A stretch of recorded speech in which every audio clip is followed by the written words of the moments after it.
नई गेम खेलेंगे।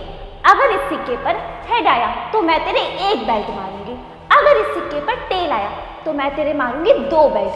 अब तेरी किस्मत इस सिक्के के हाथ में है।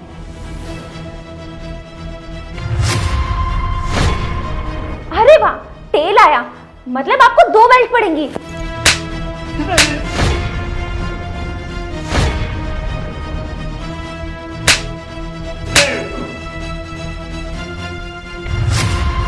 अरे यार, हेड आया, अब तुझे एक ही बेल्ट पड़ेगी। बहू, ये कैसी गेम खेल रही है? तुम क्या कर रही है? क्यों बुड्ढे, तुझे हर चीज में टांग अड़ाने का शौक है ना? आज मैं तेरी इन टांगों को ही तोड़ दूंगी। बहू, तुम मेरे साथ ऐसा क्यों कर रही है? अरे मैंने तुम्हारा क्या बिगाड़ा? बुड्ढे, तुझे मेरा जितना बिगाड़ना था ना तो बिगाड़ चुका है, आगे तो कुछ और ना बिगाड़े, इसलिए मुझे ये कदम उठाना पड़ रहा है। बहू, तू क्या कह रही है? मेरी कुछ समझ में नहीं आ रहा। बहू, तूने जो आज तक मांगा है वही तुझे ला कर दिया है, किसी चीज की तुझे कमी नहीं दी, फिर ऐसा क्यों कर रही है? मैं तुझे अपनी बेटी की तरह से रखता हूँ, फिर तू ऐसा मेरे साथ क्यों व्यवहार कर रही है? अच्छा बुड्ढे, तूने मेरे लिए क्या कमी छोड़ी है?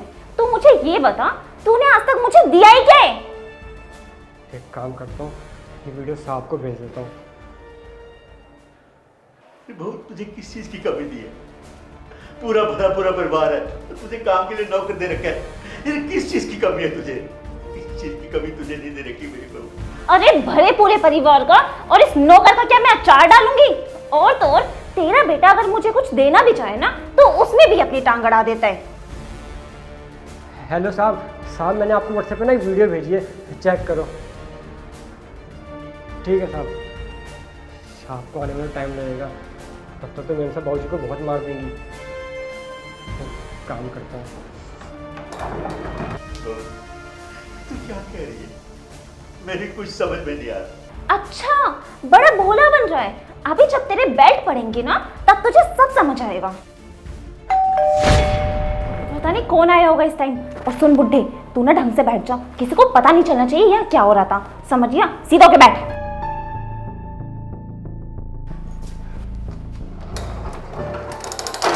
हाँ, क्या है? वो साहब घर पे फाइल भूल गए थे तो लेने आया था। तो फिर जल्दी ले अपनी फाइल और निकल यहाँ से। हाँ मैम साहब, वो तो मैं लेकर निकल जाऊंगा, लेकिन आप बाबूजी के साथ क्या कर रही थी? अबे ओ, मैं कुछ भी करूँ उससे तुझे क्या मतलब? और तू गार्ड है ना तो उसी औकात में रह अपनी। तेरी ना इतनी औकात नहीं है कि तू मुझसे सवाल जवाब करे। अपनी फाइल ले, जो काम करने आए वो कर और निकल यहाँ से। हाँ मैम साहब, मैं गार्ड तो हूँ, लेकिन बाबूजी ने मुझे बचपन से पाला है, तो मैं उनके साथ ये सब होता हुआ नहीं देख सकता। अबे ओ, ये अपना नौकर और बाबूजी वाला भरत मिलाप ना कहीं और जाके करियो, वरना मैं तुझ पे ये इल्जाम लगाऊंगी कि मैं घर में अकेली थी और उसने मेरे साथ आके बदतमीजी करी है। अरे मैडम, आप ये सब क्या बोल रही हो? आप तो मुझ पे झूठा इल्ज़ाम लगाने चली हो। आप तो ऐसी नहीं थी, आप तो बहुत अच्छी थी ना। और आपको ये सब करके क्या मिलेगा?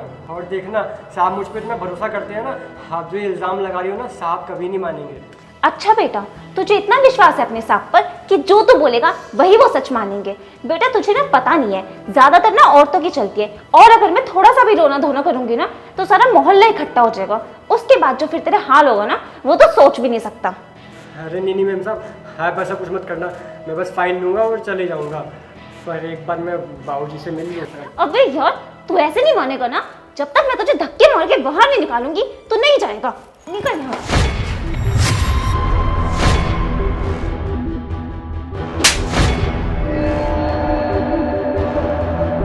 शिवानी, ये सब क्या चल रहा है यहाँ पे? जतिन, तुमने मुझे थप्पड़ क्यों मारा? मेरी कोई गलती भी नहीं है जो तुमने मुझे थप्पड़ मारा। सारी गलती ना इसकी है। ये आया था फाइल लेने और मेरे को अकेला देखा और मुझे छेड़ने लग गया। ये क्या कर रहे थे तुम? नहीं साहब, ऐसा कुछ भी नहीं है, बल्कि मैम साहब मालिक। अरे जतिन, तुम इसकी बात सुनी क्यों? जतिन, तुमने मुझे थप्पड़ क्यों मारा? गलती तो इसने की है ना, तो तुम्हें इसे थप्पड़ मारना चाहिए। अच्छा, थप्पड़ क्यों मारा? तुम सीधी तरह से मुझे सच बताओगी या फिर मैं बताऊं? यार जतिन, तुम क्या बोल रहे हो? मुझे कुछ समझ नहीं आ रहा। अच्छा, समझ नहीं आ रहा? लो, ये वीडियो देखो। ये वीडियो मैंने बनाई थी मैम साहब। मैं ना बहुत पहले ही घर आ गया था और मैं जैसे ही घर में घुसा मैंने देखा आप साहब को मार रहे थे। उसी समय मैंने वीडियो बनाई और अपने साहब को भेज दी। और बाबूजी ने तो मुझे बचपन से पाला है, मैं उनको ऐसे पिटता हुआ नहीं देख सकता था, इसलिए मैंने वीडियो बनाई और साहब को भेज दी। अब भी कुछ बोलना है शिवानी तुम्हें? अब तो सारी सच्चाई तुम्हारे सामने आ चुकी है, तो अपना झूठ बोलने की और बहाना बनाने की जरा भी कोशिश मत करना। जतिन प्लीज़ मुझे माफ़ कर दो। मैं मानती हूँ मुझसे बहुत बड़ी गलती हुई है, पर मैं ना आज के बाद ऐसा कुछ भी नहीं करूँगी। ये माफ़ी छोड़ो, सबसे पहले मुझे ये बताओ तुमने ये सब करा क्यों? वो मैंने ऐसा इसलिए करा क्योंकि पापा, वो मैं क्या कह रहा था कि अपनी जो गांव वाली ज़मीन है ना, उसे बेचकर शिवानी के गहने बनवा देता हूँ। अरे मेरे बच्चे, कैसी बात कर रहे हैं? गांव की ज़मीन है, रखी रहने दें, कल को तेरे बच्चों के काम आएगी। अच्छा पापा, हाँ। वो मैं सोच रहा था कि अब काफ़ी दिन हो गए हैं घर पर, तो मैं सोच रहा था कि शिवानी को जो है बाहर घुमा लूँ कहीं, जैसे मनाली शिमला वगैरह।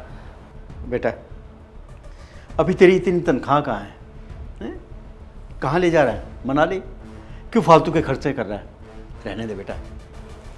पापा, हाँ बेटा, बोल बेटा। वो शिवानी का ना फ़ोन ख़राब हो गया है, तो उसने कहा मैं उसे एक आईफोन दिला दूँ। अच्छा, बहू रानी का फ़ोन ख़राब हो गया। लो बेटा, ये मेरे वाला फ़ोन ठीक है, बिल्कुल ठीक है, दे दे उसे, काम करेगा ये। अरे क्यों फालतू के खर्चे कर रहा है? क्या शिवानी, बस इतनी छोटी सी चीज़ के लिए तुमने इतना बड़ा कदम उठाया? अरे शिवानी, पापा हमारी भलाई के लिए हमें रोकते हैं, तुम्हें तो कुछ दिखता नहीं है, लेकिन पापा को तो सब दिखता है ना। उन्हें पता है कि मेरा काम अभी ठीक ठाक नहीं चल रहा, पर तुम तो अपनी फरमाइशें करती रहती हो, बस इसलिए पापा रोकते हैं मुझे, क्योंकि उन्हें पता है कि मैं कितने कमाता हूँ और घर चलाने के लिए कितने पैसों की ज़रूरत है, और वो चाहते हैं कि हम आने वाले फ्यूचर के लिए सेविंग करें, ताकि हमारा आने वाला कल खुशहाल हो। और ज़रा तुम खुद सोचो, अगर हम आज से पैसा बचाना चालू नहीं करेंगे, कल को हमारे बच्चे होंगे, उनकी पढ़ाई लिखाई के लिए पैसे कहाँ से लाएंगे? और शिवानी, तुम ये भी तो देखो ना, अगर पापा तुम्हें मना करते हैं कि फिजूल खर्चा मत करो, तो वो खुद भी तो नहीं करते ना अपने ऊपर। अरे उनका भी तो मन करता होगा ना चारों धाम घूमने का, तीर्थ यात्रा करने का, पर वो नहीं करते ना। किस लिए? क्योंकि उन्हें पता है कि मैं अभी इतना नहीं कमा पाता जो उनकी फरमाइशें पूरी कर सकूं। लेकिन मुझे नहीं पता था कि तुम इतनी ना समझ निकलोगी, जो बिना सोचे समझे मेरे पापा पर हाथ उठा दोगी। खैर, मैं तुम्हें समझा ही क्यों रहा हूँ, तुम्हें समझाना ही बेकार है। तुम अपना सामान पैक करो और निकलो यहाँ से। जतिन प्लीज़ मुझे माफ़ कर दो, मुझसे बहुत बड़ी गलती हुई है और मैं तुमसे माफ़ी भी मांग रही हूँ कि मैं आज के बाद ऐसा कुछ भी नहीं करूँगी। मैं भी कितनी ना समझ थी, जो सब कुछ समझ कर भी ना समझ बन रही थी।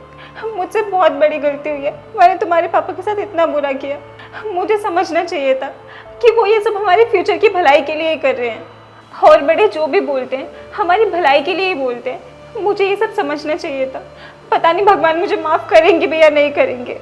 नहीं शिवानी, मैं तुम्हें और माफ़ नहीं कर सकता। मेरे पापा ही मेरे लिए सब कुछ है, और तुमने उन पर हाथ उठाया। क्या पता कल को तुम मुझ पर भी हाथ उठा दो, इसलिए मैं और रिस्क नहीं लेना चाहता। तुम निकलो यहाँ से।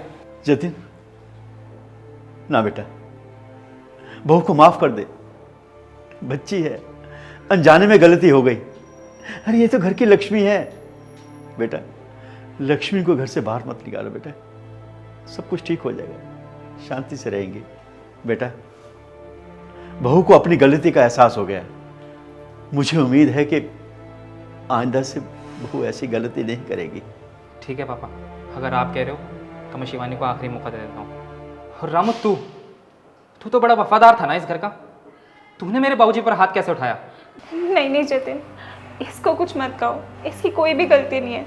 इसे मैंने धमकाया था, इस पर मैंने ही दबाव डाला था कि ये सब कर, जबकि ये तो बहुत मना कर रहा था कि नहीं, मैं बाबूजी पर हाथ नहीं उठा सकता, पर मैंने इसे उकसाया। कोई बात नहीं जतिन बेटा, जो कुछ भी हुआ अनजाने में हुआ, बहू को माफ़ कर दे। अब हम सब प्यार से रहेंगे।